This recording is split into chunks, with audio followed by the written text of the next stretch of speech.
Alright, let's see, how many times can I record this intro? Well, I'm back, ladies and gentlemen. Well, sort of. As you can see, I'm going for a little bit of a drive. So a lot has happened in the past few months, and for those brave enough to still be paying attention, well, God bless, and I thank you for your service. Alright, let's get into it. So, I bought a used Delta Unisaw in an auction for pretty cheap. It's used, it's in rough shape, but it does work, as you'll see at the end of the video, if you stick around. Which means I gotta retire my old Delta contractor table saw. You know, the little guy that I used to cut a lot of stuff. I gotta tip my hat to it. It's a solid little table saw if you're looking for an entry level. Did me very well for many years, cutting through a lot of stuff that probably I had no business cutting. In a minute, we're going to be home, and I'm going to show you the new workshop, clean and empty, ready to go. I'm excited. Can't you tell? This is my excited voice. So if you're wondering where this shop came from, well, I got engaged over the summer, and my fiance and I bought a house. So no longer living in her mom's basement.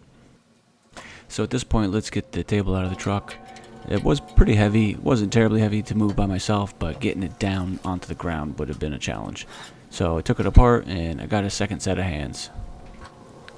Now, if you're wondering who I'm talking to here, it's my 4-year-old son. And like most 4-year-old kids, they're pretty curious. And when something dangerous is happening, that's when they show up and want to be around. Well, hopefully you stuck around because this is where it gets mildly interesting. Now, let me pause the footage here. I'm gonna preempt the keyboard warriors. I am not a licensed electrician, nor am I pretending to be one. If you're following my advice in this video, shame on you. I am doing this under my own volition, assuming my own risks. I highly recommend everybody to hire a licensed electrician to perform this work if you're going to follow my advice in this video. End of disclaimer. Alright, let's continue, shall we?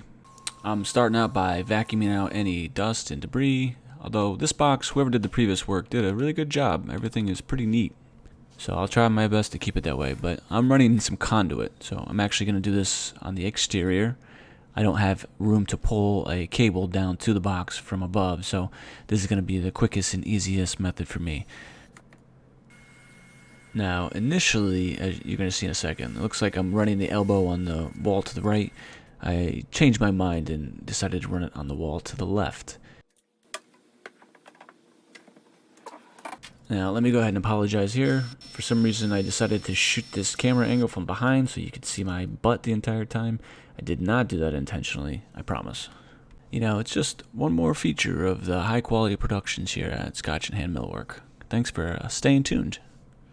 Okay, sarcastic self-deprecation time over. Let's continue on. So I ran 10-2 wire for this. 10-2 is rated for, what, I think up to 30 amps. This is only a 20 amp circuit. The table saw doesn't need more than 20. That's what the manufacturer says, and that's what I installed. So I upsized the wire just to be on the safe side. You know, this way I know I'll never run enough amperage to melt the wires. It's just a little peace of mind for a little bit of extra cost. Everybody's different. You certainly don't need to run 10-2 if you're doing this install. 12-2 will be fine. Because running 10-2 through conduit is a major pain in the ass. Just FYI. Now, as you can see, I'm starting to finish the home run here, and I'm getting ready to wire it in the panel, and then on the outlet side as well. Oh wait, just kidding. I forgot I had to install these 45s to bend the conduit around on the other side of the lolicom, which is where I wanted the outlet to end up.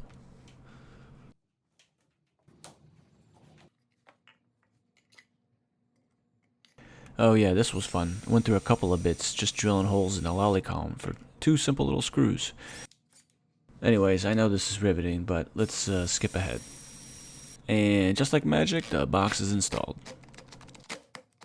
Alright, cleaning up the mess that I made, and then I'm going to install a single 20 amp 220 volt outlet.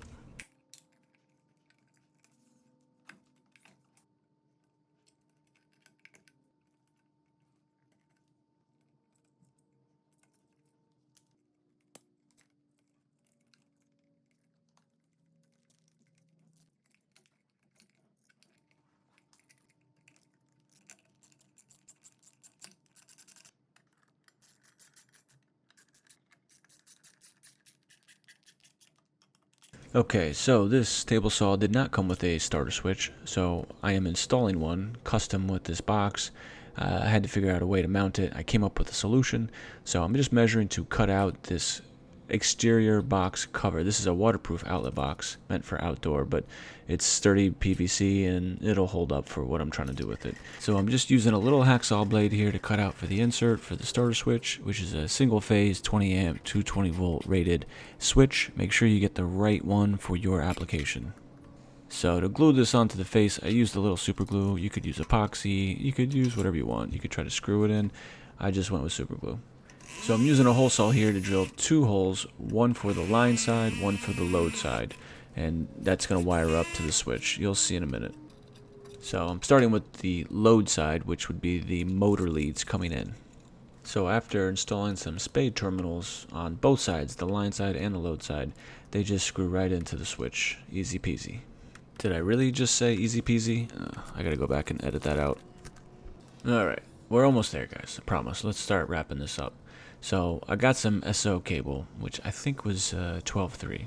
Yeah, 12.3. We'll go with that. So because the previous owner kept the old plug and the old switch for whatever reason, but got rid of the table saw, yeah, thank you for that, by the way. I got to wire up an entirely new plug, and that's what I'm doing here. Alright, so we're going to hook up the line side this time to the switch. We just did the motor, which is the load side. And just hook up your grounds, put the switch in the box, and we're done. Now we got to go back to the panel and kind of do this backwards, but you could do it however you want. Alright, so no breaker panel lesson here. If you're attempting this, then you should know somewhat of what you're doing here. But as you can see, all my connections are nice and tight, and we're ready to go. Let's throw the power back on and test it out. Alright, moment of truth.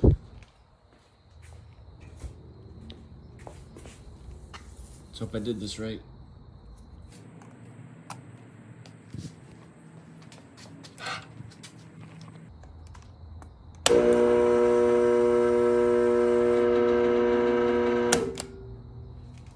Okay, so as you can see, it did not start up initially.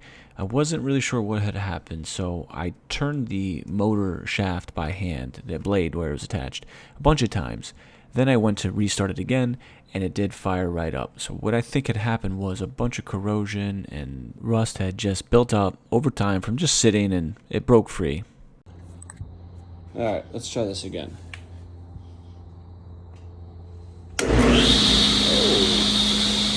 Works.